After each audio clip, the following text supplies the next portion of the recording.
नमस्कार, कैसे हैं आप लोग सब। और सबसे पहले आज से शुरू होने वाली नवरात्रि की सभी को शुभकामनाएं। लेकिन जैसे कि ये हमारा जो फेस्टिवल है पूरे भारत में धूमधाम से मनाया जाता है और इस साल कोरोना वायरस के कारण हम कुछ सावधानियां बरत रहे हैं, लेकिन कहीं से ना कहीं से हमारी श्रद्धा जो है वो दुर्गा माँ की तरफ हम पहुँचा रहे हैं। तो ये 9 दिन दुर्गा माँ के 9 अलग अलग रूपों की पूजा होती है। इसलिए मैंने सोचा कि क्यों ना जो इस दुर्गा माँ का जीता जागता रूप है, नारी, स्त्री, बालिका, इनके बारे में ये 9 दिन कुछ बोल लिया जाए। सुनेंगे ना आप लोग? जी हाँ, तो शुरुआत करते हैं आज के पहले दिन से। और हर रोज़ 9 दिन ये मैं 9 वीडियो डालूँगी।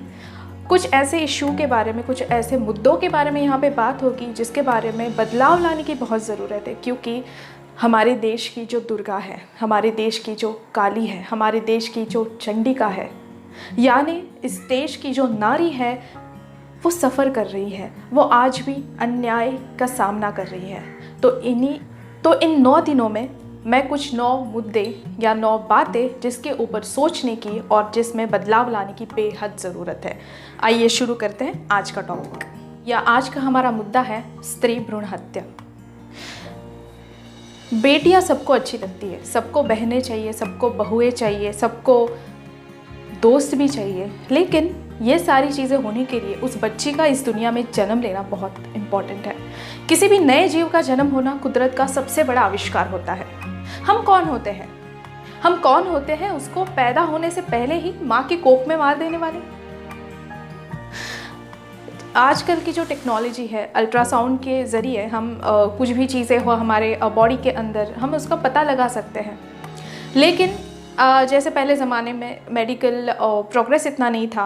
उसके बाद जब मेडिकल प्रोग्रेस होने लगा, अल्ट्रासाउंड का जब यूज़ होने लगा, तो वो यूज़ इसके लिए था कि अगर वो प्रेग्नेंट लेडी है, उसके अंदर पलने वाले फीटस की वेलफेयर जानने के लिए कि कहीं उसमें कोई प्रॉब्लम तो नहीं है।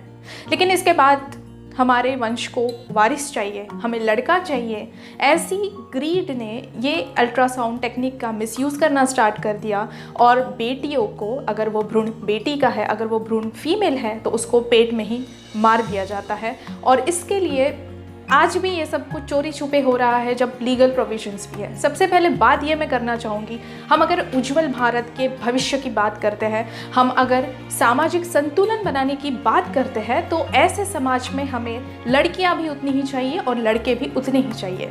आज का अगर अकॉर्डिंग टू 2011 भारत का सेक्स रेशो देखेंगे, यानी कि लिंग गुणोत्तर, बहुत ही कम है, लगभग 945 के आसपास। मतलब 1000 लड़कों के पीछे 945 लड़कियां।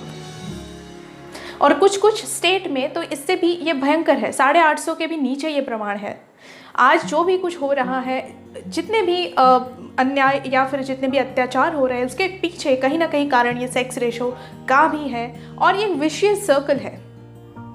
9 दिन हम दुर्गा माँ की पूजा भले ही करेंगे, उसके बाद क्या? उसके बाद रस्तों पे ये जीती जागती दुर्गा जब घूमेगी, तब उसके ऊपर पत्थर उछालेंगे, तब उसके दामन में दाग लगाएंगे, तब उसको छेड़ेंगे। लेकिन ये सब करने से पहले इतने में नहीं रुकने वाले हम लोग उसको पैदा ही नहीं होने देंगे। मुझे नहीं चाहिए लड़की, मुझे लड़का चाहिए, अपने ख़ानदान का वारिस चाहिए। पढ़े लिखे लोग भी इससे कुछ ज़्यादा दूर नहीं हैं। अगर लीगल प्रोविजन की मैं बात करूं, तो भारत में न जाने कितने सारे लॉज पास किए गए, जैसे medical termination of pregnancy act था। इसके बाद प्रीनेटल डायग्नोस्टिक टेक्निक्स का 1994 वाला एक्ट था। इसके बाद इस एक्ट में अमेंडमेंट करके pre conception and prenatal diagnostic techniques act 2004 में अमेंडमेंट किया गया। अल्ट्रासाउंड जो करते हैं बहुत सारे, मतलब जो सोनोग्राफी सेंटर्स रहते हैं, उसके ऊपर बैन लगाया गया। न जाने कितने डॉक्टर्स का रजिस्ट्रेशन, लाइसेंस तक बंद हुआ। लेकिन ये चीज़ रुकी नहीं है। ये चीज़ रुकी क्यों नहीं है? लॉ है, लॉ के ज़रिए आप पनिशमेंट दे सकते हो, लेकिन उसके मन का परिवर्तन नहीं कर सकते। अगर मन का परिवर्तन करना है तो हमें अपनी सोच में चेंज लाना होगा। लड़का और लड़की समान है, ये सोच जब हम में आएगी, ये प्रेजेंट कर रहे हैं हम, ये एक दुनिया के सामने बहुत गलत चीज़ है कि भारत में लड़कियों को पैदा होने से पहले मार दिया जाता है। ये पिक्चर जब हम दुनिया के सामने लेके जाते हैं, बहुत बहुत खतरनाक है ये चीज़। आने वाले फ्यूचर में पता चलेगी हमें, अगर हम नहीं रुके यहाँ पे तो सबसे पहले आज एक प्रण कर लीजिए, ये सब नहीं करेंगे। हम और आप जैसे एजुकेटेड लोग जो सूझबूझ के साथ काम करते हैं, इस चीज़ को हम आगे लेके जाएंगे। सही में दुर्गा पूजा करनी है, आपको ये प्रण बना लीजिए कि ये चीज़ कहीं ना कहीं जाके, आप भले किसी को जाके मत रोकिए, लेकिन एक विचार को फैलाने की कोशिश कीजिए। हमें दोनों की ज़रूरत है, हमें पुरुषों की भी ज़रूरत है, हमें स्त्रियों की भी ज़रूरत है, अगर इस समाज का संतुलन बनाए रखना है तो, वरना हर कोई भुगतेगा। स्त्रियां तो भुगत ही रही है, साथ साथ पुरुष भी भुगतेंगे, साथ साथ हमारी आने वाली नस्लें भी भुगत सकती है। न जाने कितने सारे प्रोग्राम गवर्नमेंट के थ्रू अंडरटेक किए गए हैं गर्ल चाइल्ड के एम्पावरमेंट के लिए। किसी की जान लेने का हक आपको बिल्कुल नहीं है। आइए आज के नवरात्रि के पहले दिन का ये प्रण करते हैं, स्त्री भ्रूण जैसी कुप्रथा को रोकने की हर एक भारतीय थोड़ी सी तो कोशिश करेगा। मिलूंगी कल ऐसे ही वीडियो के साथ, छोटे से वीडियो के साथ, लेकिन बहुत बड़े बदलाव की आशा में। देखते रहिए और ऐसे ही प्रोग्रेसिव थॉट्स के साथ चलते रहिए। तब तक के लिए please subscribe, share and obviously like कीजिए चैनल को। एंड आपके पास अगर कोई सुझाव होंगे तो ज़रूर भेज दीजिए। Most welcome. नवरात्रि का त्यौहार है, एंजॉय कीजिए, लेकिन एक नए बदलाव के साथ। धन्यवाद।